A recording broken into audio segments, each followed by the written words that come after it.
comes on. It's like X Games. Okay, dudes and dudettes, let's tie up some summer steelhead flies. I'm gonna be doing kind of a little bit of a Spey style fly. Let me show you here. Kind of a purple butt, skunky kind of thing. Tying these on the new Kingfisher hooks coming out from Aqua Flies. This is a size 5. These things are pretty awesome. Nice, elegant look to them.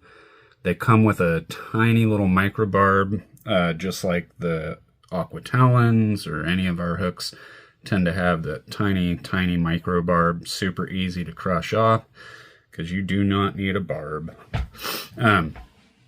So simple fly. I'm going to try and speed through this a little bit so you're not watching a 20-30 minute video. Starting up here on the eye, we're using red 10-aught Veevus. Use whatever thread you like, obviously, but red looks really good with this. Start a little body. Now I'm going to come in and do a copper tag. I've got some medium copper tinsel. Just a little tag under the tail. To help get this started, I trim a little point onto the tinsel, and it kind of makes a little smoother body with it when you do that. Cover that up, come back, and I'm going to go down and up. Maybe down 3 or 4 or 5 wraps, something like that, depending on how long or big you want that tag to be. Try and keep it smooth and even body. Whammo. We'll just tie that off. A couple wraps does it. Trim that away. Save that for the next fly. Cover this up. Now we're going to do the tail. I'm using Red Schlappen. You can use saddle, whatever. Pheasant, I don't care. That's not really too critical. I'm going to tear off maybe like 1/4 of an inch of fibers off the stem. Kind of roll it around until I find my shape I want. Find the little curve there. Sometimes you might have to get rid of some fibers. I'm going to let this go to the bend of the hook. Lay it down. Pinch wrap. Pressure up. So pull up. And then I'm just going to kind of cover that stuff up. Not all of it, because I want to be able to trim some of this out. Well, maybe. Let's see. Sometimes I can cover it all up without having all the little wispy ends. There we go. That's all going to get covered up with dubbing, so we're good there. Come back. We're going to install a rib with the same copper tinsel. Again, I trim a little point. The stuff that I have is two-tone, so it's blue on one side and it's copper on the other. When I'm doing this, I want that blue side facing me. Just for reference, if, like me, you have two-toned tinsel. I'm just going to get that out of the way. Now we're going to come in and do the green butt. Chartreuse Ice Dub.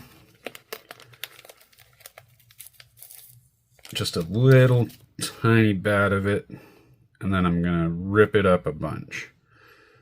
It's way too long a fiber for what I want it to end up looking like, so I kind of just tear it up in my hands and then somewhat even it out.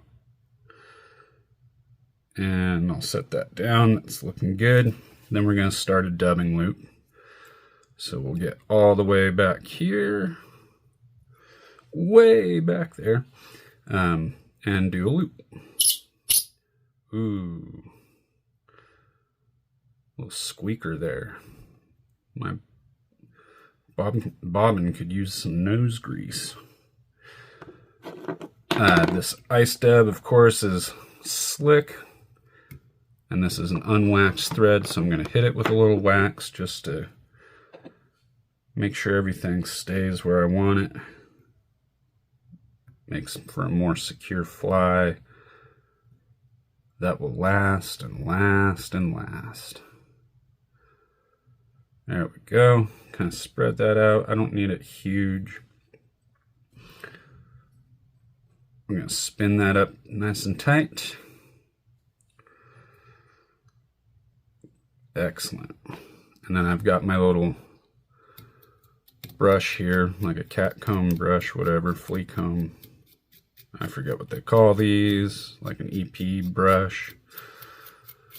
I'm gonna just, whatever wants to come out of this, I'm letting it, because I just need a kind of a scant little amount just to make a little butt back here. Okay. Just a butt. I'm actually going to pull out my rib out of the way, pull my tail up a little bit, and come back behind the tail on that first wrap, just to kind of help stand that tail up a little taller, assuming I don't twist it out of whack. There we go, and just a few wraps of this, kind of stroke that back a little bit or not, doesn't matter. There we go. And we'll just secure that off. Cool. Trim this off. This is going to end up being a nice kind of buggy, wispy little Spey fly. They look really cool in the water. Oops, I'm going to come and kind of finger trim some of this. Looks like I got a little strand of thread there. Get that out of there. All these longer fibers, I don't want it to kind of overwhelm the tail there. So I'm just ripping them out until I'm happy. And I do that opposed to using the scissors, because I still get these wild ends and it looks a little buggier, yada, yada, yada. Not too important. Next we have STS Trilobal in purple.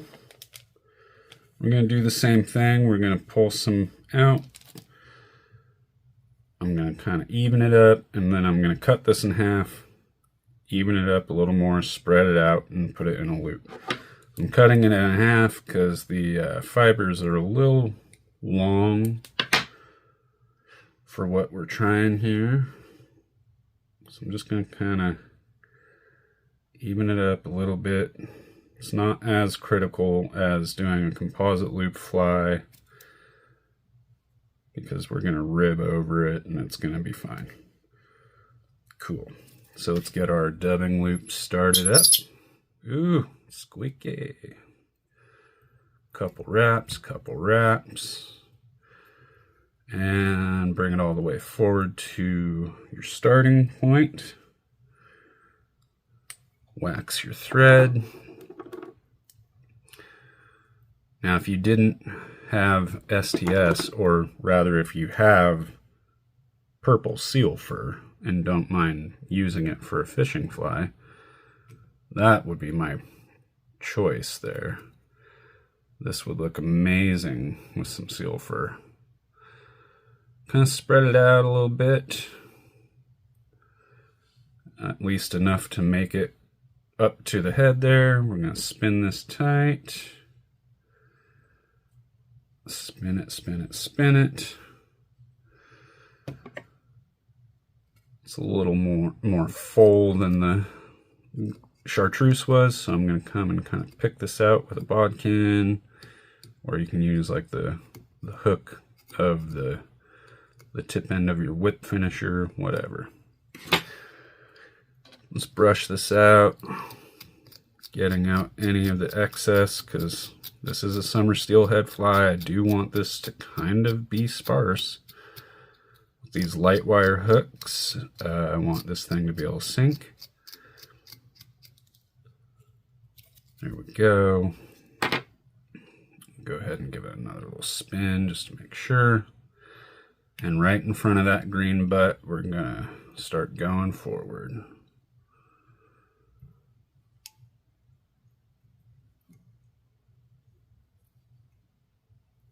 And of course, you could have just dubbed both the green butt and the purple here right onto the thread if you want it even sparser. Yeah, something like that. We'll just tie that off.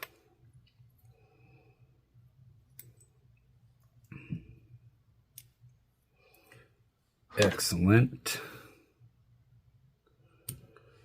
Get rid of that. Make sure that's secure. Now we're going to come in with our rib. Somehow. There we go. Right there. And right there. We're going to do 3, 4, maybe 5 wraps. Probably 4 here. That's fine. Right on top is fine. Give it some good wraps. I'm pulling up as I come up just to give it that tension to lock it in, but not so hard that you pop your thread. Nothing is more frustrating than popping your thread right at the end of the fly. Make sure that's secured in. Now you can come in with a toothbrush or that same EP brush and kind of get everything buggy. Not too crazy, just buggy. Still some of that chartreuse I want to fix up. And again, if you have long fibers, I like to pull them down at least. Or you can finger trim them by just popping them out. Okay, next, so I have a Chinese pheasant in Claret, but it's more like a pinky purple. And this is a really nice little substitute for heron or anything like that we can no longer use or get. I'm going to clear a path here on the tip and tie that in right on top. Trim out my tip. Make sure that's good. So I'm gently going to stroke all this back and make that first wrap carefully because I don't want to pull this free. Stroking back as we go. And we're only going to try and get like 2 full wraps here. You don't need a lot. That might even be enough right there. Call that good. I'm going to wiggle my thread as I come through to secure, so I'm not trapping anything down that doesn't need to be. Pop that tip out of there, pull all that back, and wrap back a little bit with some pressure to get it to lay down a little bit more. Look at that, nice and buggy, huh? Sometimes at this point, sometimes if I feel it's necessary for the conditions or whatever, I'll throw in a single strand of flash on either side. I think the tinsel for the conditions I have now is plenty. So we're going to finish it off with a purple hen saddle. If you don't have hen saddle, of course, saddle hackle, guinea would look good with it. Smaller Schlappen. And we're going to tie that in by the tip right on top here.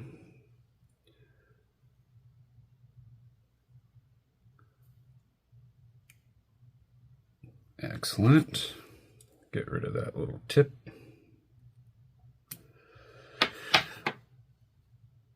I got a couple fibers there. Come on. Boom. So same thing. We're going to gently fold the fibers back against the stem. That first wrap, I'm kind of pulling it forward a little bit on the stem and a little bit back on the fibers just to get that nice first wrap. Stroking everything back as I go, and I'm going to hit it with maybe 2 wraps of this. I'll call that good.